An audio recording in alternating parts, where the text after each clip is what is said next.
خطبہ تھا کہ ذوالفقار تھی، در و بام تھرائے ہوئے تھے، وہ خوشی کا سما غم میں تبدیل ہو گیا تھا۔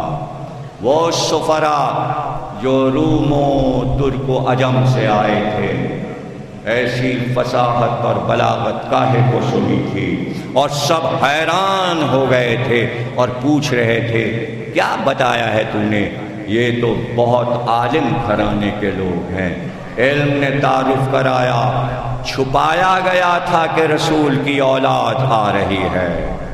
اور پھر شہزادی جب خطبہ دے چکی، خطبہ ختم ہوا تو شرمندگی میں سر جھکا کے بیٹھ گیا، لیکن اب اس کے پاس کوئی راستہ نہیں تھا کہ خطبہ زینب کا جواب دے سکتا، تو خیزران کی چھڑی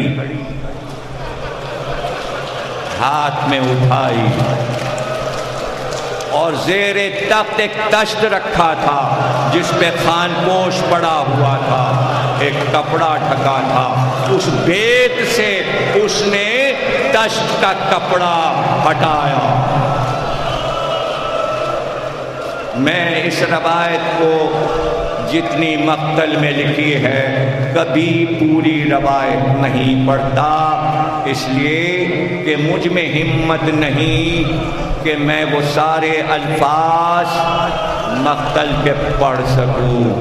اور جب اس نے اس بیت کو جنبش دی تو میں نہیں بتا سکتا کہ کیا اشارہ تھا، لیکن زبان سے اس نے یہ کہا اے ابا عبداللہ تمہارے دانت بہت خوبصورت ہیں۔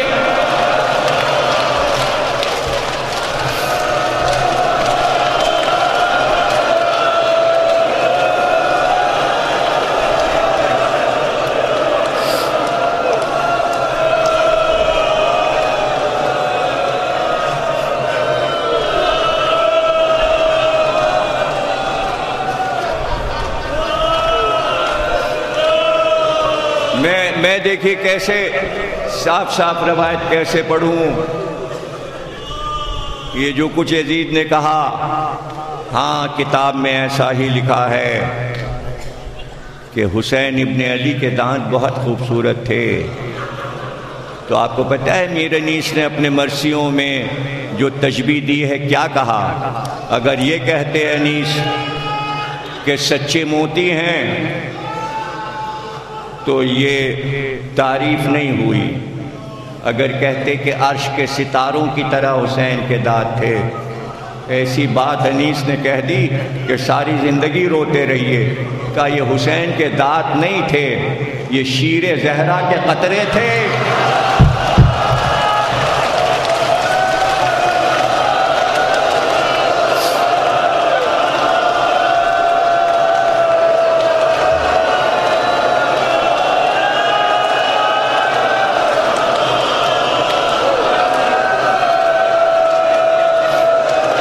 بچوں کو میر انیس پڑھائیے، مرزا دبیر کا کلام پڑھائیے۔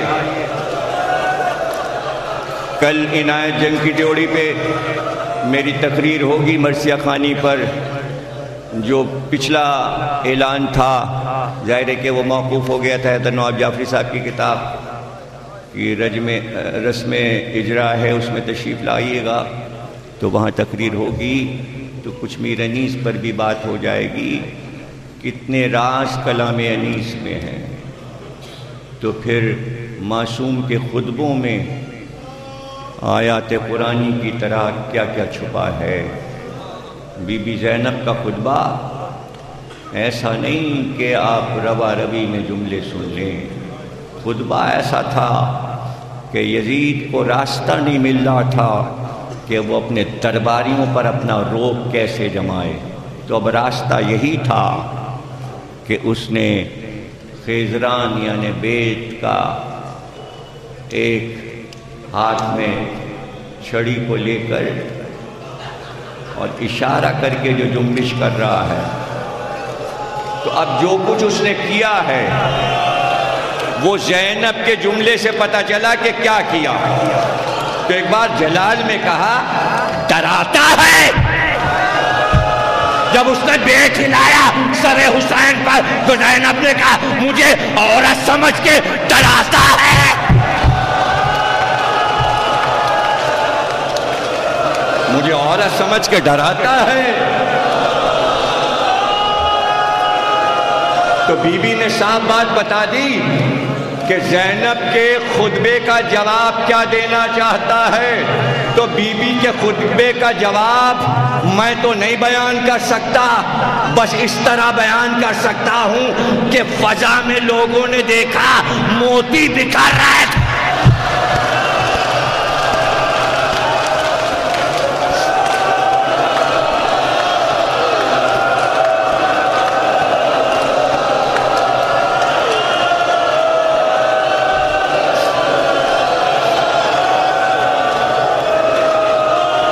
بس تقریر تمام ہوئی۔ میرے بھائی، ہمارے بھائی ہیں شجیع اور ذیشان موسوی، ان کے بھائی ایک بحرین میں ہیں، انہوں نے فرمائش کی ٹیلی فون کر کے کہ ایک دن حضرت زینب کا حال اور ایک دن جناب سغرا کا حال سنا دیجئے۔ کل کی مجلس میں ہم شہزادی سغرا کا حال پڑھیں گے اور ہو سکتا ہے جناب سغرا کا خط بھی آپ کو سنائیں جو مدینے سے انہوں نے لکھا تھا۔ آج کی تقریر شہزادی زینب پہ ختم ہو رہی ہے۔ مقتل میں روایت ہے کہ بادشاہوں کا جب چہرہ اتر جاتا اور وہ غمگین ہو جایا کرتے تھے تو ایسے موقعوں کے لیے بادشاہ لوگ اپنے دربار میں مسخرے رکھتے تھے کہ جو لطیفہ سنا کر بادشاہ کا دل خوش کریں۔ یزید کے دربار میں بھی ایک مسخرہ تھا، اس کی چونکہ ڈیوٹی تھی، اس نے دیکھا کہ خطبہ زینب کے بعد چہرے یزید پر دھواں اڑ رہا تھا، اس کے چہرے پہ کوئی مسکراہٹ نہیں تھی، تو وہ یزید کو خوش کرنے کے لیے آگے بڑھا تاکہ خوش کرے، اور ایک بار تقریر ختم ہو گئی۔ زہیر اس کا نام ہے، مسخرہ ہے وہ دربار یزید کا، اور ایک بار نقلیں کرتا ہوا اچھلتا ہوا یزید کے سامنے آیا تاکہ یزید ہنستے، اور دربار کے سامنے کھڑے ہو کر کہا امیر یہ جو قیدیوں میں بچی ہے یہ مجھے کنیزی میں دیکھ۔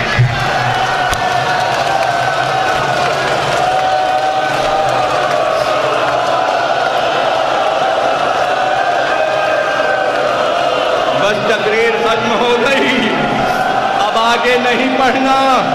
کہتے ہیں جیسے ہی اس نے کہا یہ بچی مجھے کنیزی میں دے دے، وہ بچی پھپھی سے لپٹ گئی کہ پھپھی اماں کیا سکینہ اب کنیزی میں جائے؟ تم سلامت رہو۔ تقریر کا آخری جملہ، ارے پھپھی نے سکینہ کو لپٹا کے کہا کیا مجال، اس کی کیا مجال کہ آل محمد کو کنیزی میں لے سکے۔ اس کی کیا مجال۔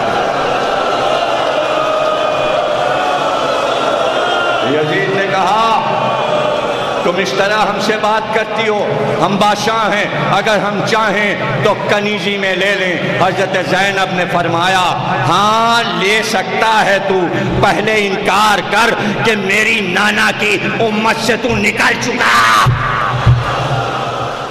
پہلے اعلان کر کہ تو میرے نانا کا کلمہ نہیں پڑھتا، پھر اس کے بعد نکل جا تاکہ شریعت کی پابندی تجھ پہ ختم ہو جائے۔ یہ ہیں حضرت زینب۔ بتا دیا کہ مظالم کرنے والے لا الہ کہنے والے تھے۔ واقعہ کربلا نے ہر قوم کو بچا لیا کہ آل محمد پہ مظالم کرنے والے غیر اقوام نہیں ہیں بلکہ مسلمان ہی تھے۔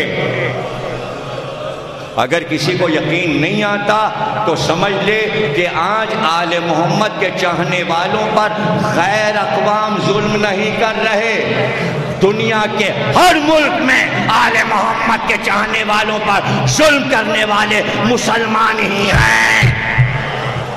یہ دلیل ہے سب سے بڑی کہ جو یا حسین کہہ رہا ہے، جو کچھ ہو رہا ہے ملکوں میں، حسین کے چاہنے والوں پر غیر اقوام ظلم نہیں کر رہے۔ لا الہ والے تو کربلا میں بھی وہی لوگ تھے، غیر اقوام نہیں، لا الہ والے تھے۔ یاد رکھیے یہ تھیسز ہے اور یہ غیر اقوام کے لیے تحفہ ہے کہ فخر سے وہ کہیں کہ قاتل حسین مسلمان ہی تھا، چادریں چھیننے والے مسلمان ہی تھے۔ ذکر آ گیا تو بتا دوں، راستے میں بالبک شہر جب آیا تو وہ عیسائیوں کا شہر تھا، پورا شہر عیسائیوں کا تھا۔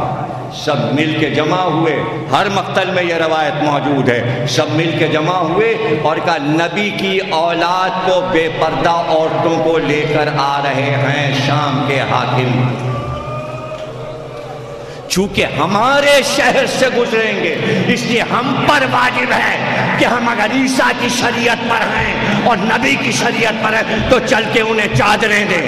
پورے گاؤں کے عیسائیوں نے چادریں جمع کی اور چادریں لے کے عورت اور مرد راستے میں کھڑے ہو گئے۔ جیسے ہی قافلہ آیا کسی نے زینب پہ چادر ڈالا، کسی نے ام کلثوم پہ چادر ڈالا، کسی نے سکینہ پہ چادر ڈالا، مگر آئے عیسائی چادر اڑا رہے تھے اور شمر اور خولی نیزے کی آنی سے۔ ہائے یہ ظلم اور محمد کی امت، سرکار دو عالم کی امت۔ ہاں لیکن اگر کسی کو معرفت مل جائے وہ کمتر ہو یا برتر ہو، جب بھی مل جائے یاد رکھنا اگر معرفت ملے گی تو صرف آل محمد سے مل سکتی ہے۔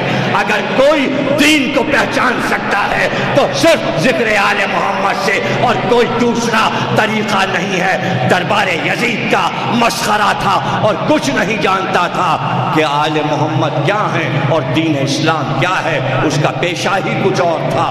لیکن جیسے ہی حضرت زینب نے یزید سے یہ کہا کہ میرے نانا کے دین سے نکل جا، تب اعلان کر، تو اس وقت وہ گھبرایا اور اس نے پکار کر کہا کیا تم آل محمد ہو؟ کیا تم اہل بیت ہو؟ کہ تو ابھی تک سمجھا نہیں کہ میں نبی کی نواسی ہوں، میں محمد کی نواسی ہوں، یہ سکینہ محمد کی پوتی ہے جس کا تو کلمہ پڑھتا ہے، کہ ہم کو نہیں پتا تھا۔ یہ کہہ کر اس نے خنجر کمر سے نکالا اور نکال کر ہاتھ کاٹا، ہاتھ کاٹ کے زینب کی طرف پھینکا، کہا شہزادی مجھے معاف کر دو، اسی ہاتھ سے میں نے اشارہ کیا تھا، میں نے اسی ہاتھ سے سکینہ بی بی کی طرف اشارہ کیا تھا۔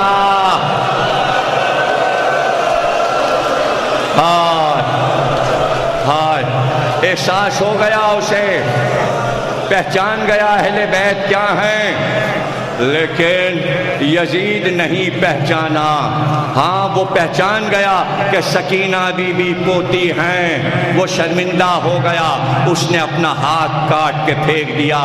جب بھی معرفت مل جائے، مگر ہائے سکینہ پکار پکار کے کہہ رہی تھی حسین مجھے بہت چاہتے ہیں، مگر ظالم کے سمجھ میں نہیں آتا تھا، نہیں سمجھ میں۔ اب بے کس بچی کیا کرتی، بار بار پھوپھی سے کہتی تھی پھوپھی اماں یہ پرندے دیکھیے جا رہے ہیں، کہاں جا رہے ہیں؟ کہا بیٹا یہ اب اپنے گھروں کو واپس جا رہے ہیں۔ کہا پھوپھی اماں روز جاتے ہیں یہ اپنے گھر، ہم اپنے گھر کب جائیں گے؟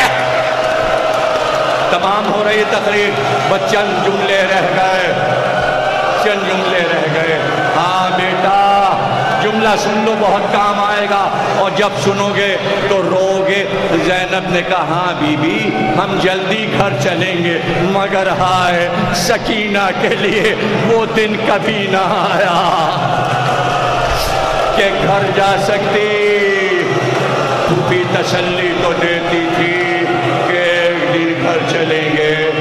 جب سکینہ بی بی نے دیکھا کبھی چچا کو پکارا، کبھی بھیا علی اکبر کو پکارتی، لیکن پھر ایک دن رات کو روتے روتے بس یہی کہا بابا بہت دن ہو گئے کہ میں نے آپ کا چہرہ نہیں دیکھا۔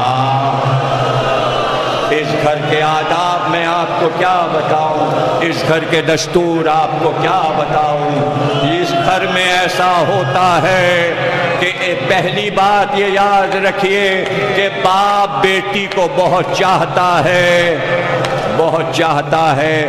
یہ دستور اس گھر نے دیا۔ آج پورے زمانے میں بیٹے سے زیادہ بیٹی کو جو چاہا جاتا ہے وہ فاطمہ زہرا اور سکینہ کی وجہ سے چاہا جاتا ہے۔